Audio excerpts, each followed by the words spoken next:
Shalom. Apa kabar saudara-saudaraku yang kekasih di dalam Tuhan? Ya, semoga semua dalam keadaan baik dan sehat. Kita percaya bahwa kasih Tuhan selalu indah dalam hidup kita. Dan ialah yang selalu menopang kita untuk menjalani kehidupan ini. Saudara, tentu kita rindu untuk membaca firman-Nya, bukan? Ya, hari ini dalam renungan harian kita bersama-sama merindukan firman Tuhan. Dan di hari Senin 9 Agustus tahun 2021, kita akan membaca kitab 1 Raja-Raja pasal 17, ayatnya yang pertama sampai ayat yang ke-6. Namun sebelum kita membacanya, marilah kita menghadap Tuhan di dalam doa. Mari berdoa. Kami tahu Tuhan, bahwa semalam Engkau telah menjaga kami. Kami percaya Tuhan, kuasa-Mu yang agung dan dahsyat itu boleh membangunkan kami di hari ini dan memberikan hari yang indah. Dan hari ini banyak hal yang kami akan kerjakan. Tetapi kami percaya Tuhan terus menyertai kami. Dan kami sebelum beraktivitas, kami akan membaca firman-Mu. Roh Kudus tolong kami, biar kami boleh memahami firman-Mu, dan firman ini menjadi pedoman dalam kehidupan kami. Tuhan Yesus bersabdalah, kami siap menyambut firman-Mu. Dalam nama Tuhan Yesus kami berdoa. Amin. 1 Raja-Raja pasal 17 ayat 1-6. Judul bacaan kita, Elia di tepi sungai Kerit. Lalu berkatalah Elia kepada Tisbe, dari Tisbe Gilead kepada Ahab, demi Tuhan yang hidup, Allah Israel yang kulayani, sesungguhnya tidak akan ada embun atau hujan pada tahun-tahun ini, kecuali kalau kukatakan. Kemudian datanglah firman Tuhan kepadanya, pergilah dari sini, berjalanlah ke timur, dan bersembunyilah di tepi sungai Kerit, di sebelah timur sungai Yordan. Engkau dapat minum dari sungai itu, dan burung-burung gagak telah kuperintahkan untuk memberi makan engkau di sana.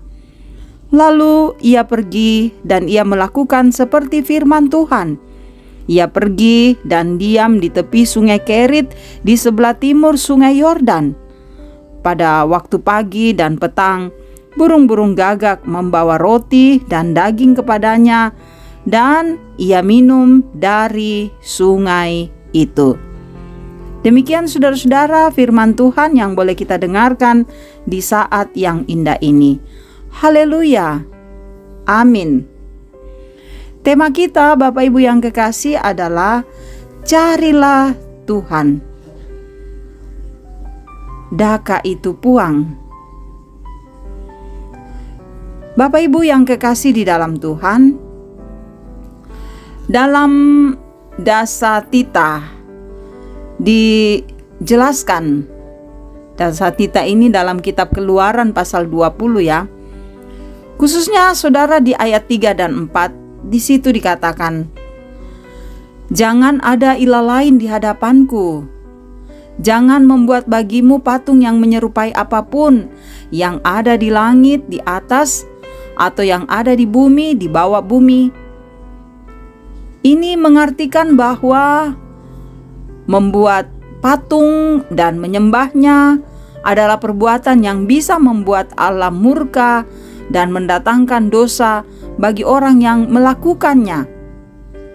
Karena itu kita mesti taat. Jangan membuat patung-patung modern. Ya, selain patung yang ada, juga kadangkala kita membuat berhala modern dengan mengandalkan harta, kekuatan, jabatan, dan sebagainya. Nah saudaraku, dalam Mazmur 31 ayat 7 dikatakan bahwa Allah membenci orang yang memuja berhala. Itulah yang membuat orang Israel dihukum, bahwa mereka tidak diberi hujan selama lebih 3 tahun. Demikian yang dikatakan Elia kepada orang Israel tentang hukuman dari Tuhan buat mereka yang membuat ia dibenci oleh Raja Ahab, dan kemudian Ahab ingin membunuh Elia. Nah, saudara, dalam keadaan seperti ini, Elia mengandalkan Tuhan. Ya, seperti arti dari nama Elia sendiri, yakni Yahweh adalah Allahku.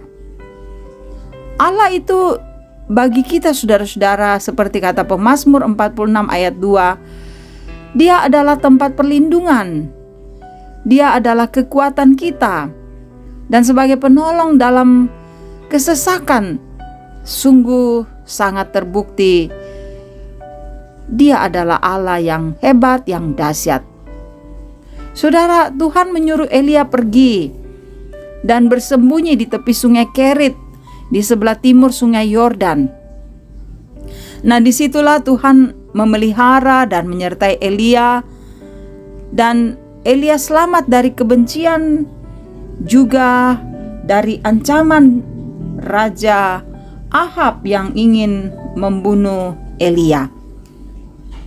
Di sungai Kerit, Tuhan memberikan Elia makanan. Ada burung gagak yang selalu datang membawa makanan, dan kemudian juga ada burung-burung gagak yang membawa roti, daging, dan dia minum dari sungai Kerit. Ini memperlihatkan bagaimana Allah memelihara Elia dalam pergumulannya, dalam ancaman yang dihadapinya. Tuhan tidak meninggalkan Elia.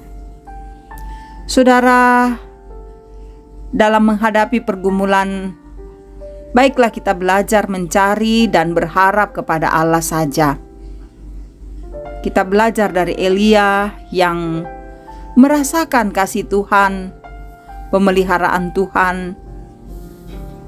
Ya, demikian juga dalam firman Tuhan di 1 Tawarik 16 ayat 11. Carilah Tuhan dan kekuatannya, carilah wajahnya selalu. Dalam pergumulan, mari mencari kekuatan hanya di dalam Tuhan, dan Ia pasti mendatangkan kekuatan. Ia pasti akan membebaskan kita. Ada pengharapan yang besar dalam pergumulan kita. Saudaraku, orang yang selalu mencari Tuhan tidak akan pernah ditinggalkannya. Itu kata Mazmur 9 ayat 11. Tuhan Allah adalah sumber kekuatan dan pembebasan. Karena itu andalkan Tuhan dalam seluruh pergumulanmu. Dia akan menjadi gunung batu, kota benteng, dan Ia akan menolong kita. Karena Dia baik, penuh kasih. Mari terus berharap kepadanya. Tuhan akan menyatakan kemurahan-Nya di dalam hidup kita. Amin. Kita satu dalam doa. Terima kasih Tuhan, kami boleh membaca firman-Mu, mencari Engkau, dan pasti kami akan menemukan.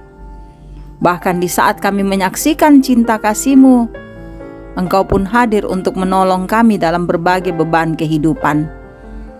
Kiranya firman-Mu ini kami pelihara dan kami wujudkan dalam hidup kami. Tuhan, kasihi kami semua. Engkau melihat keberadaan kami. Kami hanya berserah diri kepada Tuhan. Dalam suka, dalam duka, bimbing kami. Dalam keluarga kami, Engkau berikan damai sejahtera dan ketenangan. Dalam pekerjaan kami, Engkau berkati agar kami mengerjakannya dengan penuh sukacita. Dalam pergumulan kami karena sakit, Tuhan sembuhkan. Dalam pergumulan kami karena persoalan ekonomi, beban kerja dan sebagainya, tolong kami Tuhan. Mampukan kami dan beri kekuatan untuk menghadapi semua dengan tenang dan baik. Dalam duka kami Engkau hiburkan. Kami percaya Tuhan akan selalu hadir, sehingga kami akan terus bersukacita menyaksikan kehadiran-Mu. Semua anggota jemaat-Mu Tuhan berkati, yang ada di Jemaat Satria Kasih, Tuhan memberkati saudara-saudara kami yang selalu mendengarkan firman-Mu, yang rindu mendengarkan renungan harian. Hidup mereka Engkau berkati dan kuatkan. Engkau memberkati para pelayan-pelayan-Mu, biar tetap tekun melayani dengan setia. Engkau memberkati juga bangsa kami, pemerintah kami. Pulihkan daerah kami, kota kami, negara kami, seluruh umat-Mu di muka bumi, biar kami semua boleh kembali hidup dalam keadaan normal. Berkati dan tuntunlah kami sepanjang hari ini. Damai sejahtera-Mu, kemurahan-Mu kiranya bertahta dalam hidup kami.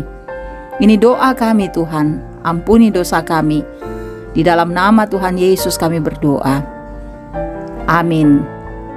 Terima kasih Bapak Ibu, saudara-saudara, selalu rindu mendengarkan renungan harian. Kiranya firman ini menjadi berkat dan menguatkan, memampukan kita menghadapi kehidupan yang Tuhan anugerahkan kepada kita. Salam sehat, Tuhan memberkati.